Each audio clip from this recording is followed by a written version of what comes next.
So I want to make this really entertaining because it is a tax issue, which is so boring.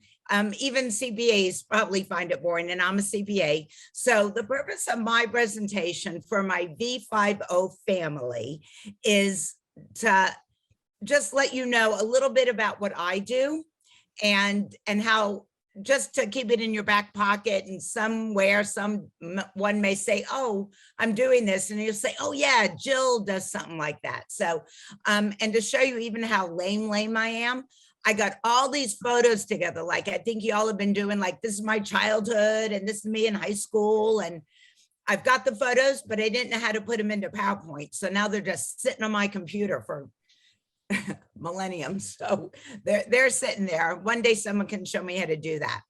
So I'll begin, and I'll keep it just real easy and simple. So I'm with Engineered Tax Services, and this is a little bit about me. And I'm a CPA, as most of you know. I started in the 80s with Pricewaterhouse, and here in Houston, Texas. Went to industry and wound back up in these specialty tax incentives, which I really like, guys. And the reason I do is because what I do is get people money back. And if people can use my services, great. And if not, that's okay. But we're the good tax people. So my company is a national firm. We're the largest one in the States doing these services. We are a licensed engineering firm, meaning that my engineers on staff, and we have about 40 or so, do the studies. So when someone hires our firm, they're getting experts in the field that they're hiring us for. You're not getting some salesperson that's putting numbers together. You're getting an engineer that's putting a study together for you. So in order to make this interesting, I thought, well, let me let you know the benefit of what it is that I do, so you can see it in numbers as opposed to just words, which are boring. So this is a little visual showing you that if you do a study, this is what you or a client or a friend can get back. So as you know, I can work in any different industry, and it has to be an industry that is doing something that they can sell at the end of the day. So psychiatry, you're not selling something at the end of the day, you're selling a service. But if you're making a product or software or something, you can sell that at the end of the day, someone can buy it.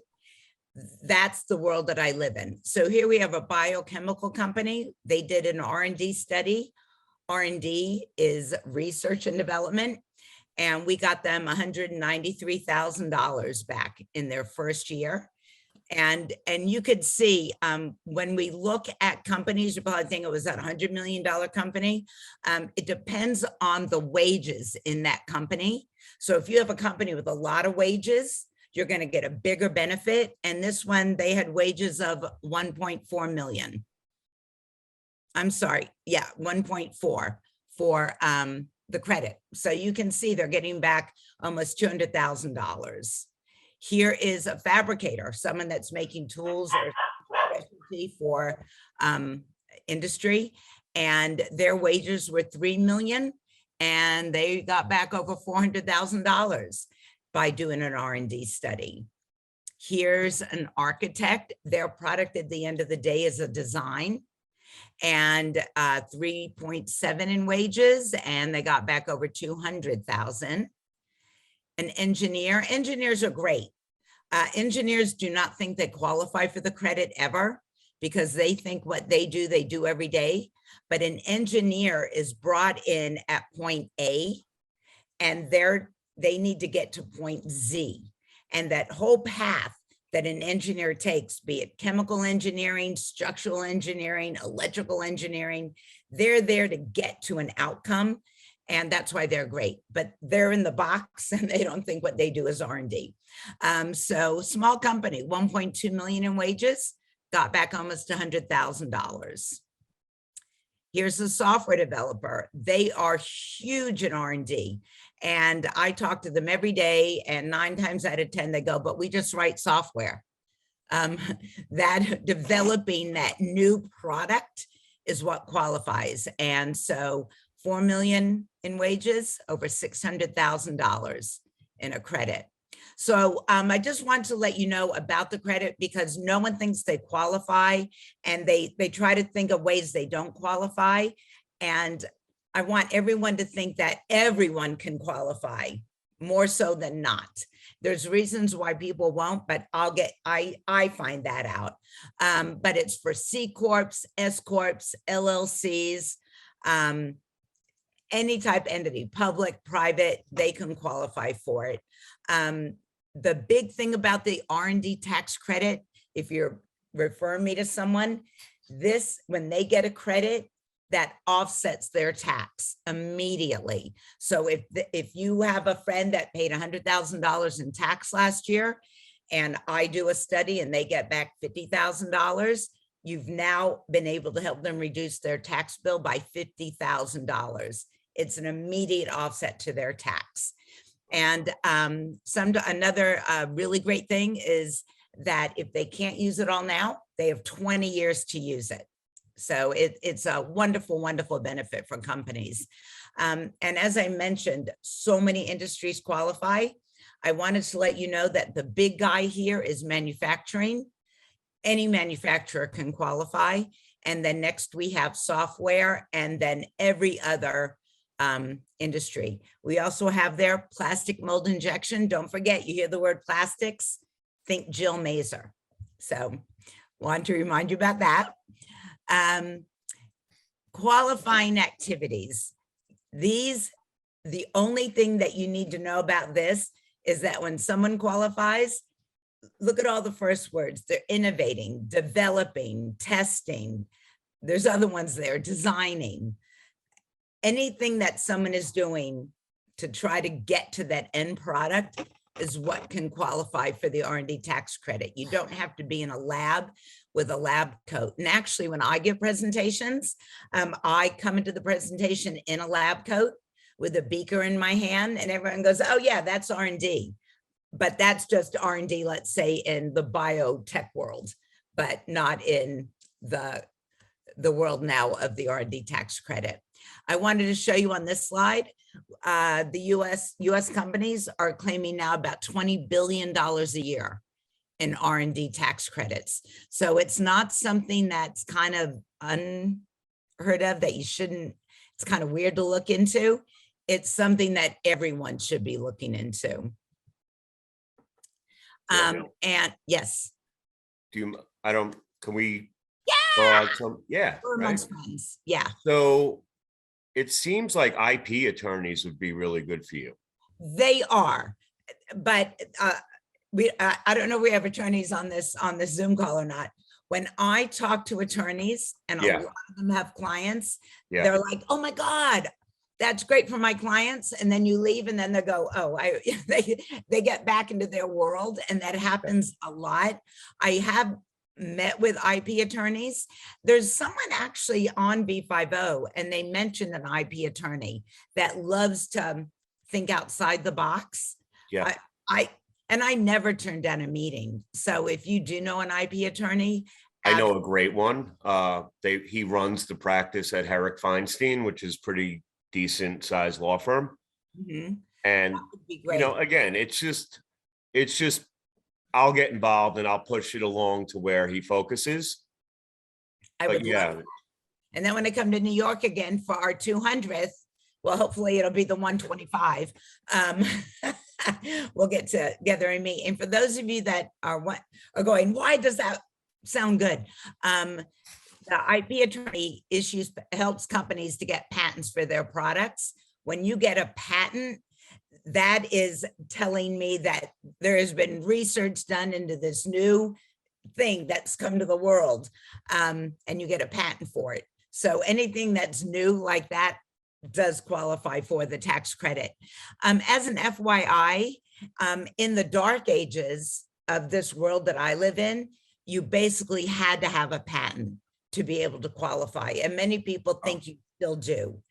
In modern times, you don't need to. It used to be you had to have a patent for something that was new or improved to the world. Now you just need to have something that's new or improved to yourself. So you're your own world. That's why that's changed. Okay, that's it on R&D. I just wanted to make it really high level, really simple, for you to know. You don't have to know what I do or to even understand what I do. It's just to know that if you're talking to someone that is making a product of some sort, they could be a candidate for the R&D tax credit. My company, Engineer Tech Services, has many, many service lines. Throughout V5O, you've probably heard me mention something here and there, and it just flies over your head. So I want to just solidify it a little bit. And everything we do is a tax strategy, meaning that we exist to help companies lower their tax exposure. Many people ask, well, or think, my CPA would be doing that, so I don't need to listen. The CPA can do what we do. The big four, those are the large CPA firms in this country, the big four, all do what we do. The next level down, the Grant Thorntons, the BDOs, all do what we do. But then when you get down to all these other thousands and thousands of CPA firms, and we work with about 6,000, they don't do what we do. They just don't have the bandwidth. They don't have the technical expertise, the time, or the desire to do what we do. So they bring us in to do this. So we're the heart surgeon and they're the general doctor. So that's how we fit into the world of CPAs and tax. So I think I've just a couple of slides on this. Cost segregation is another area for people that own real estate. So when you own real estate on your taxes, every piece of real estate gets depreciated. There's ways that we can accelerate depreciation on that property. So when you own real estate, you straight line depreciation, perform straight line depreciation. That's just by tax law. But if you take a building, here's a building, and you turn it upside down and shake it, all those assets that you see listed, and that's just a sampling, they're going to fall out. And all those assets of any structure have a much shorter life than the building. So if we can take all those assets and accelerate that depreciation on those assets to a much shorter time period, we're going to increase depreciation expense. And at the end of the day, income minus expenses is net income. If we increase that expense category by no other expenditures, you don't have to go out and buy anything else, you're going to have a lower net income. And then you're going to have a lower tax to pay. And that's what cost segregation does. It increases that expenditure for that property owner. This slide at the bottom, if you can see that font, it shows you a lot of different categories of real estate. And this graph is showing you what we can accelerate that depreciation by. That orange is showing you that that's what we can increase it by from what you're normally depreciating on your tax return. And it's just by a reclassification. It's just shifting numbers on a spreadsheet, basically. And here's some examples. On an apartment complex, $18 million purchase price, we save them over 5 years, 1.6 million. Here's an office building, $5 million purchase price, save them 600,000. A hotel, 7 million, save them 800,000. So that's just a sampling of what can be looked at in real estate. People own real estate to lower their taxes. That's the benefit of owning real estate, and we can help with that. There's other areas to look at when you own real estate. I think I have one slide on this. Energy efficiencies. The government wants buildings to be energy efficient. When they are, there's other areas that we can look at for tax mitigation. 179D is one of them. And 179, I'm not going to get into any of these details, but just know that if you own real estate, it could be eligible for an energy incentive, which is just another tax deduction. On that one I was talking about, IKEA, they're one of our, I think, yeah, on the bottom is IKEA. We saved them $1.3 million on their energy deduction. And then we've got a 5-year savings there. But I just wanted to show you that all the big companies look at this 179D, another energy deduction. This is just an example. When we take on a client, we will go in and analyze everything to see what else they can qualify for. So this client qualified for cost seg and for 179D. And on the 179D, we saved them $60,000. There's another incentive. This one's really cool. If you own property like apartments, this incentive gives you $2,000 back per unit. So I have a client that has 300 units. You'll see the sadness in this story. 150 were supposed to be done by year end. They were supposed to get back $300,000 in credits because of this incentive.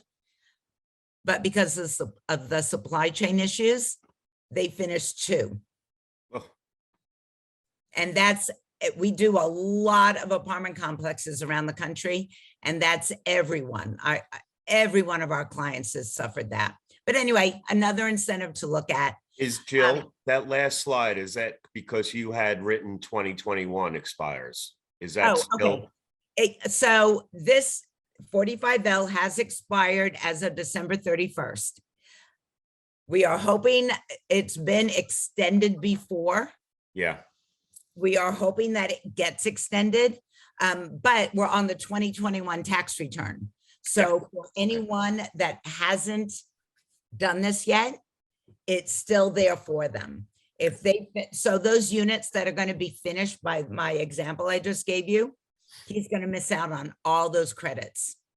Wow. Because of the supply chain. Yeah. But if they extend it, like the R&D tax credit, that used to expire every 2 years.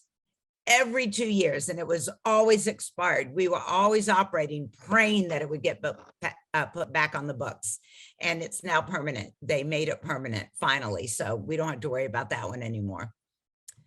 And this is just some examples. So at $2,000 a unit, you can see how the savings, right? And this is a credit. This is a dollar for dollar credit back to that company that owns the properties. And that's it. So that's me. So the takeaway is just know that there's areas in real estate, areas and people that have companies that make products that my company can look at to see if there's any ways we can help save on their taxes.